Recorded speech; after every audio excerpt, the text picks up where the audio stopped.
Dear students, अभी students कम है इसलिए रेगुलर नोट्स नहीं भेजता हूँ। बट कॉमर्स के स्टूडेंट्स कौन कौन है या इकोनॉमिक्स कौन कौन लिए हैं थोड़ा पता लगना चाहिए, बताना चाहिए कि हम लोग इतने स्टूडेंट्स हैं। तो देखिए, मैंने आपको पहले what economics is all about ये समझाया था।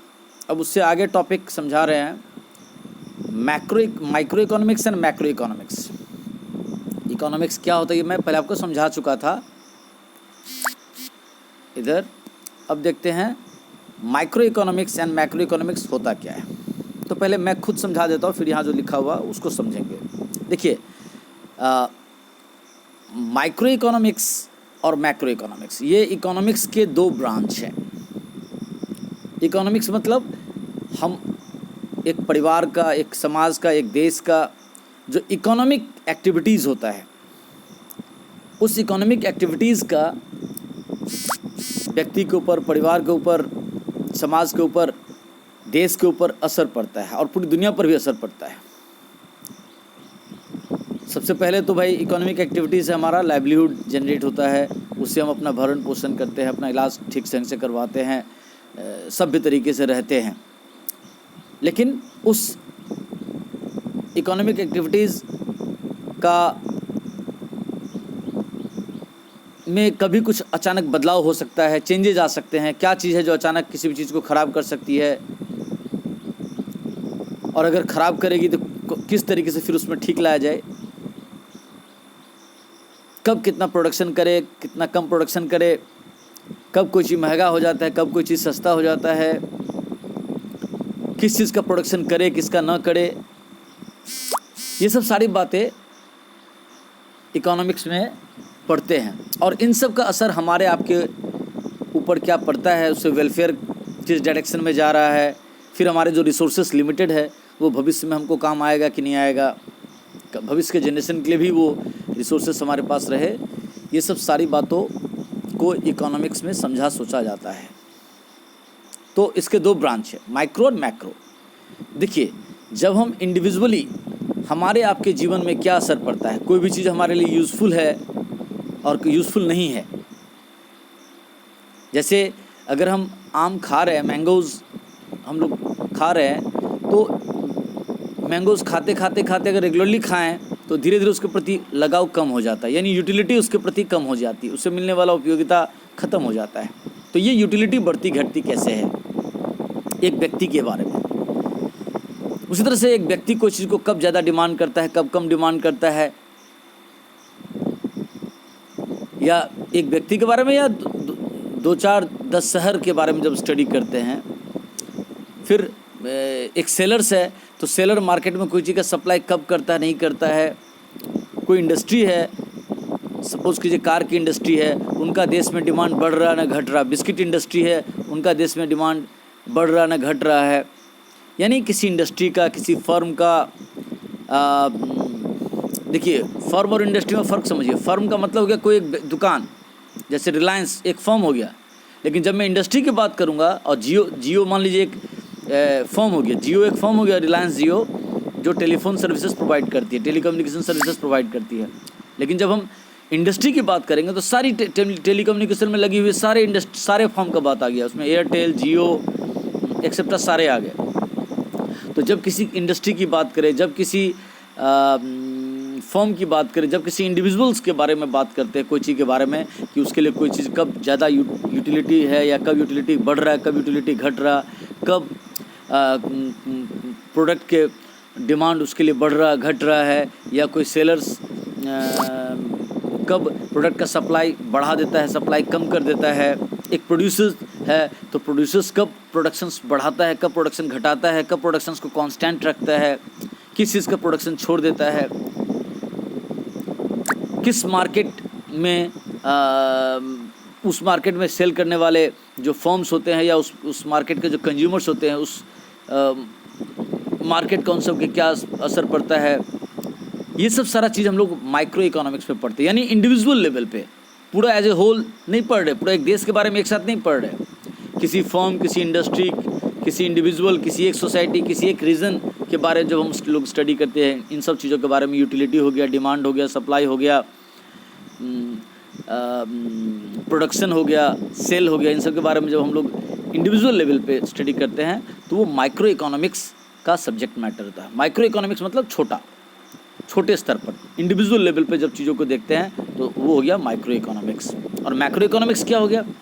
मैक्रो इकोनॉमिक्स जब हम एज ए होल देखते हैं, इंडिविजुअल नहीं देख रहे हैं कि भाई एक व्यक्ति कब डिमांड ज़्यादा या कम करता है, एक व्यक्ति के लिए बिस्किट की यूटिलिटी कब बढ़ रही है, घट रही है, ये चीज़ नहीं देखते हैं, पूरे देश का देखते हैं। पूरे देश में ये तो पता है कि हम लोग अगर कार के प्राइसेस कम हो तो कार ज़्यादा परचेस करेंगे, कार ज़्यादा महंगा होने लगे तो हम कार कम खरीदेंगे। लेकिन ओवरऑल इकोनॉमी में चीज़ें महंगा या सस्ता क्यों हो रही है? ओवरऑल इकोनॉमी मतलब सब कुछ मिला करके, कोई एक स्पेशल प्रोडक्ट की बात करनी है, इन जनरल बात कर रहे हैं कि देश में इन्फ्लेशन क्यों हो रहा, महंगाई क्यों बढ़ रही है, डिफ्लेशन क्यों हो रहा, चीज़ें सस्ती क्यों होती जा रही हैं, अनएम्प्लॉयमेंट प्रॉब्लम क्यों है देश में, इससे बचा कैसे जा सकता है। जैसे इन्फ्लेशन के बारे में ही पढ़ेंगे कि चीज़ें महंगी हो रही है, तो महंगाई तो हो रही है, ये भी साथ साथ पढ़ रहे हैं कि महंगाई को कंट्रोल करने के लिए तरीके क्या क्या हैं। डिफ्लेशन, चीज़ें बहुत सस्ती होती जा रही है तो क्यों हो रही है, उसके फिर उपाय क्या है डिफ्लेशन को कंट्रोल करने का, कि चीज़ें इतनी सस्ती भी नहीं हो कि सेलर्स उस बिज़नेस को ही नहीं करे, उस चीज़ बना के बेचना ही छोड़ दे। तो यानी इन्फ्लेशन, डिफ्लेशन, पूरे इकोनॉमी में प्राइस राइज, महंगाई, अनएम्प्लॉयमेंट, बेरोज़गारी, पॉवर्टी, पूरे देश का नेशनल इनकम, ये सब चीज़ों पूरे देश का होता है, वो एक किसी व्यक्ति, किसी फर्म का नहीं होता है। तो इन जनरल जब पूरे इकोनॉमी के बारे में स्टडी करते हैं, किसी अलग से किसी फर्म, किसी इंडस्ट्री, हालांकि सारे फर्म, सारे इंडस्ट्री उसमें काउंटेड हैं, लेकिन हम अलग अलग इंडस्ट्री, अलग अलग फर्म का एनालिसिस नहीं कर रहे, इंडिविजुअल का एनालिसिस नहीं कर रहे, पूरे भारत के एक साथ अगर एनालिसिस करें जिन चीज़ों में, वो सारे सब्जेक्ट्स, वो सारे टॉपिक मैक्रो इकोनॉमिक्स के सब्जेक्ट मैटर है। मैक्रो इकोनॉमिक्स लार्जर स्केल में चीज़ों को स्टडी करता है, माइक्रो इकोनॉमिक्स चीज़ों को छोटे स्तर पर स्टडी करता है, इंडिविजुअल लेवल पर स्टडी करता है। जैसे आपको शरीर से अगर समझाएं तो अगर आपके हाथ के बारे में बात कर रहे हैं, आपके पैर के बारे में अलग से बात कर रहे हैं, आपके सिर के बारे में अलग से बात कर रहे हैं, तो ये हो गया माइक्रो। लेकिन बॉडी एज ए होल अगर बात की जाए तो हो गया मैक्रो। मैक्रो माने लार्जर स्केल, माइक्रो माने सूक्ष्म, छोटे स्तर पर। तो ये मैं समझा दिया। अब चलिए यहाँ से देखते क्या लिखा हुआ है। Meaning and subject matter of micro economics. The word micro is derived from the Greek word मिक्रोज या माइक्रोज मीनिंग स्मॉल। मतलब ये ग्रीक शब्द माइक्रोज से लिखा हुआ है, MIKROS, जिसका शब्द शाब्दिक अर्थ होता है छोटा, लघु। Micro economics deals with small segments of the society, यानी माइक्रो इकोनॉमिक्स में समाज के छोटे स्तर तक चीज़ों को समझते हैं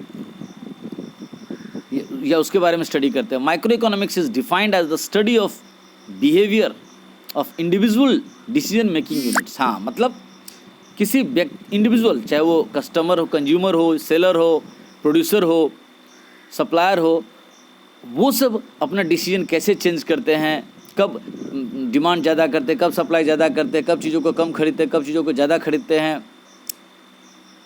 यहाँ दिया भी है सच एज कंज्यूमर्स, ग्राहक, रिसोर्स ओनर्स। रिसोर्स ओनर्स का मतलब हो गया कि कोई लैंड का ओनर है, कोई प्रॉपर्टी का ओनर है, कोई कैपिटल का ओनर है, कोई लेबर सर्विसेज देने का ओनर है, तो वो सारे लोग, या कोई किसी फर्म का मालिक है। तो हर कोई अपना सप्लाई इकोनॉमी को कब ज़्यादा देता है, कब कम देता है, ये सारे चीज़ माइक्रो इकोनॉमिक्स के हो गए। It is also known as price theory since the major subject matter deals with the determination of price of commodities and factors.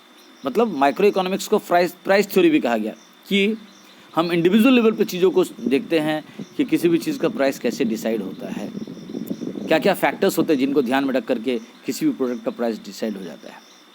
और वो ये चीज़ हो गया माइक्रो इकोनॉमिक्स।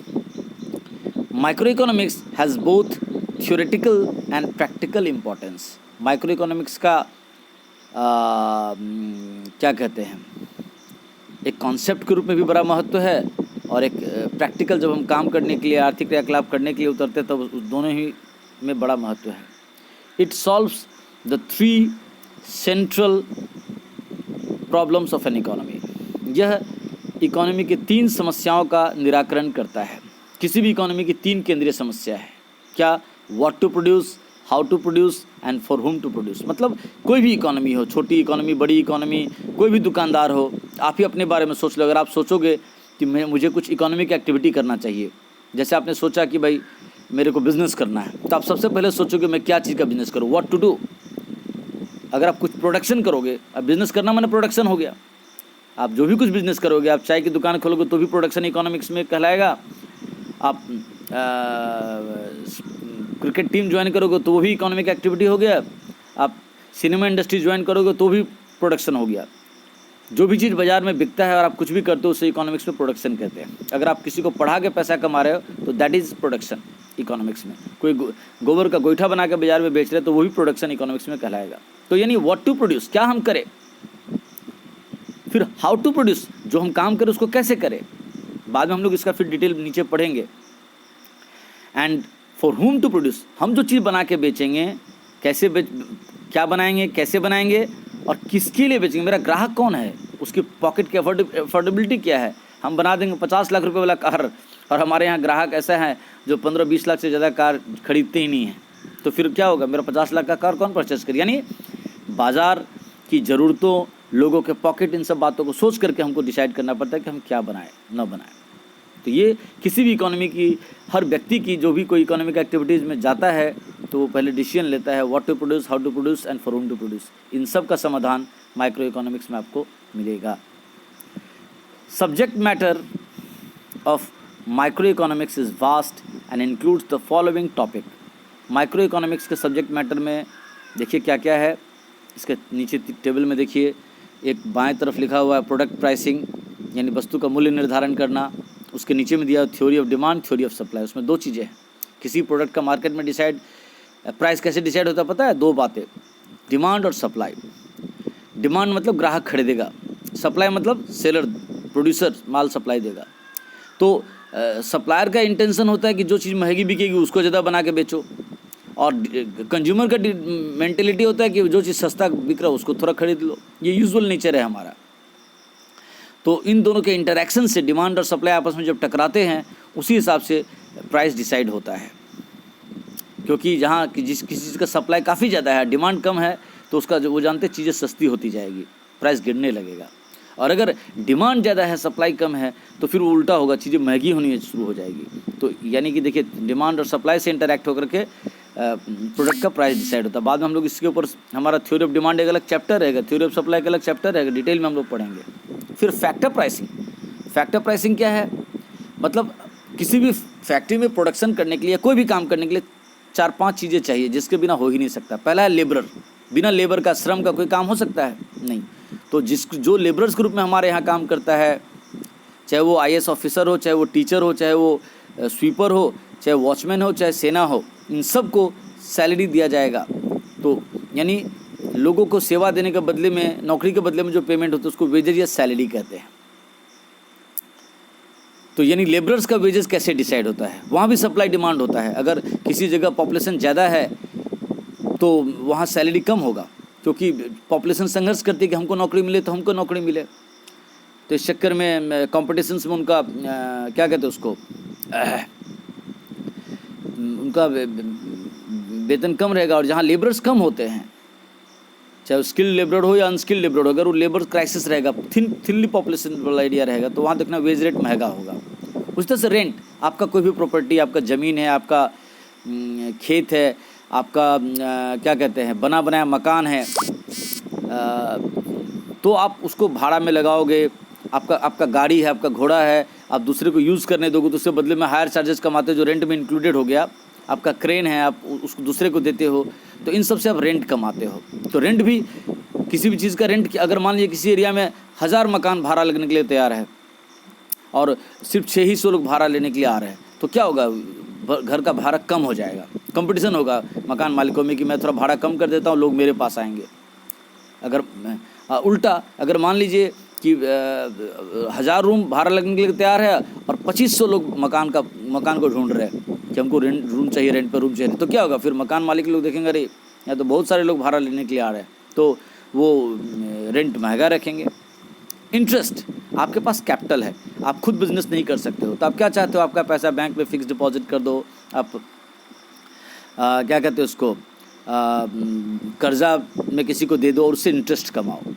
तो वहाँ भी है कि अगर कर्जा देने वाले लोग ज़्यादा रहेंगे, लोगों के पास पैसा इतना है कि लोग दूसरों को कर्जा देने के लिए ज़्यादा है, तो तब इंटरेस्ट रेट कम रहेगा।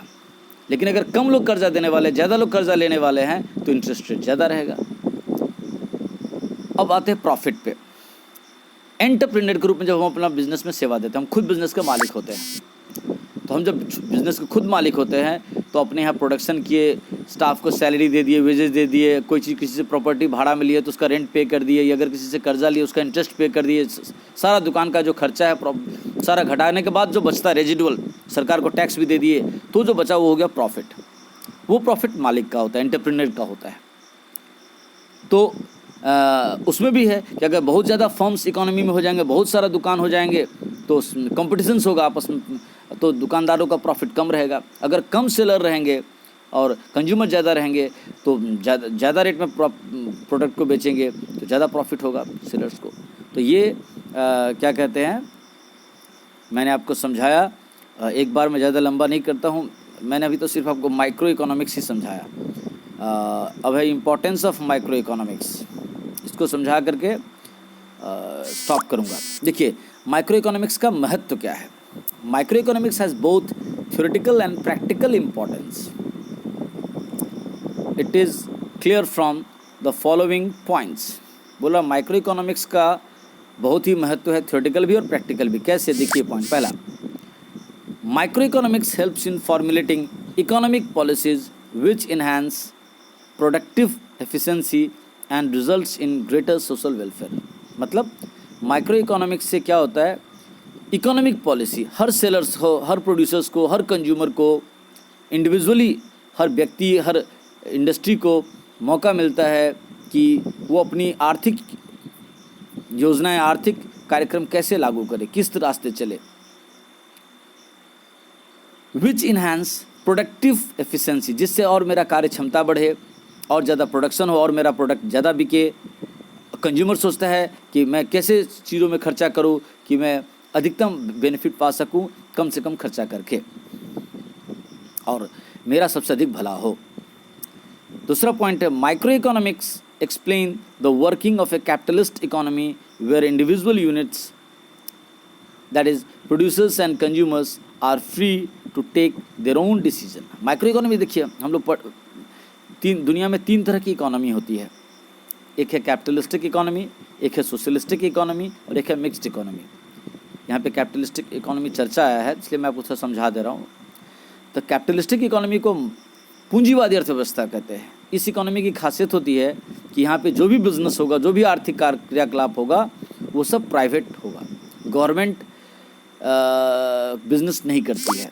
कोई भी economic activity government carry on नहीं करती है, कुछ नेसेसरी छोड़ करके।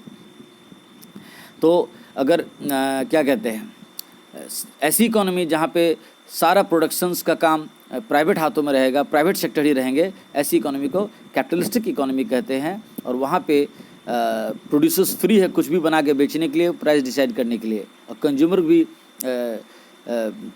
फ्री है, जो उसको जिस प्रोड्यूसर से सामान अच्छा लगेगा उसी से लेगा, कोई उसको कंपेल नहीं कर सकता कि यही प्रोडक्ट लो। दूसरी इकोनॉमी होती है सोशलिस्टिक इकोनॉमी, समाजवादी अर्थव्यवस्था, जो अब दुनिया में दुर्लभ है, कहीं नहीं मिलेगा आपको। सोशलिस्टिक इकोनॉमी एक ऐसी इकोनॉमी है जिसको कहते हैं समाजवादी अर्थव्यवस्था। इसमें गवर्नमेंट ही सारा कुछ करती है, प्राइवेट इंडिविजुअल लोग कुछ भी आर्थिक क्रियाकलाप नहीं करते, वो सिर्फ नौकरी कर सकते हैं।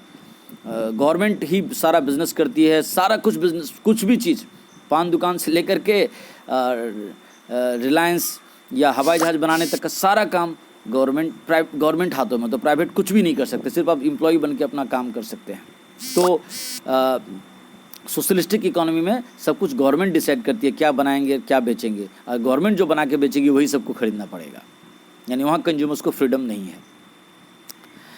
फिर होता है मिक्स्ड इकोनॉमी। मिक्स्ड इकोनॉमी ऐसी इकोनॉमी को कहते हैं जहाँ थोड़ा बहुत सरकार भी बिजनेस में है और थोड़ा बहुत प्राइवेट लोगों को भी बिजनेस करने दिया। जैसे भारत में आप देखोगे यहाँ पे BSNL, railway, Indian railway, Indian Airways या air India etcetera,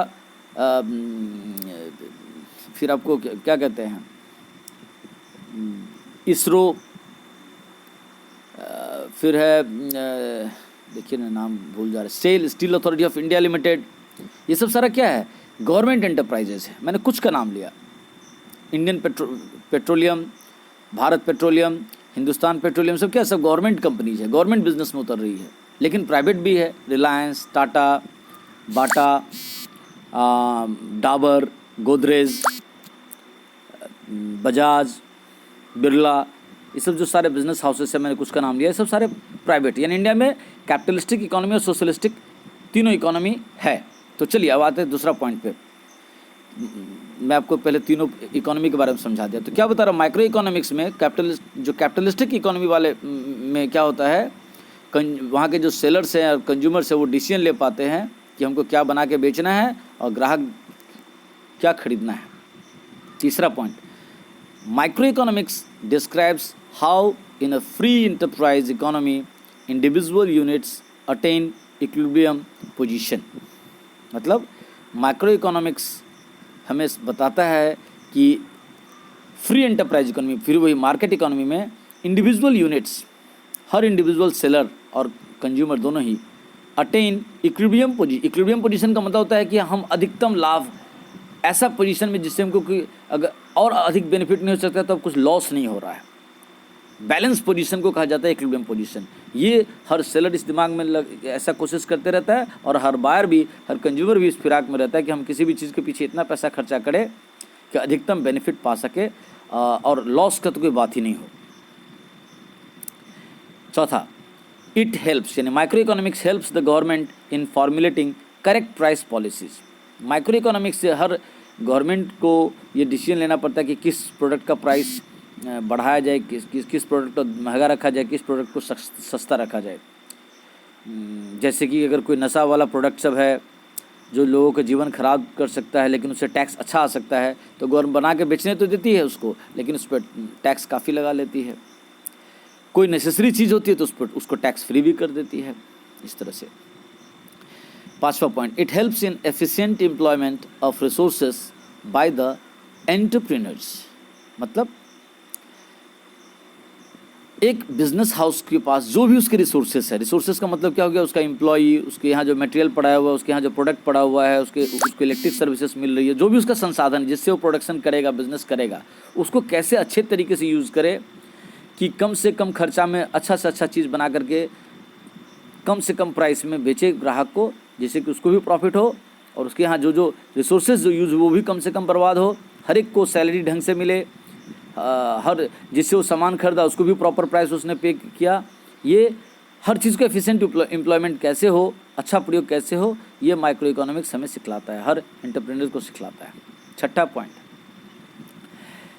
it helps business economist to make conditional predictions and business forecast. मतलब माइक्रो इकोनॉमिक्स बिजनेस हाउसेस को ये भी मदद करता है कि भविष्य में किस तरह के वर्तमान के आधार पर और पिछले अनुभवों के आधार पर भविष्य के लिए कैसे प्लानिंग किया जाए, क्या प्रेडिक्शंस किया जाए, क्या अनुमान लगाया जाए कि आगे बाज़ार कैसा रहेगा, कौन सी चीज़ें महंगी होगी, किस चीज़ का क्राइसिस होगा, किसका डिमांड बाज़ार में ज़्यादा होने वाला है, कौन चीज़ आउटडेटेड होकर के बाज़ार से निकल जाएगा। ऐसा एक पूर्वानुमान व्यवसायी लोगों को लगाने में मदद मिलता है।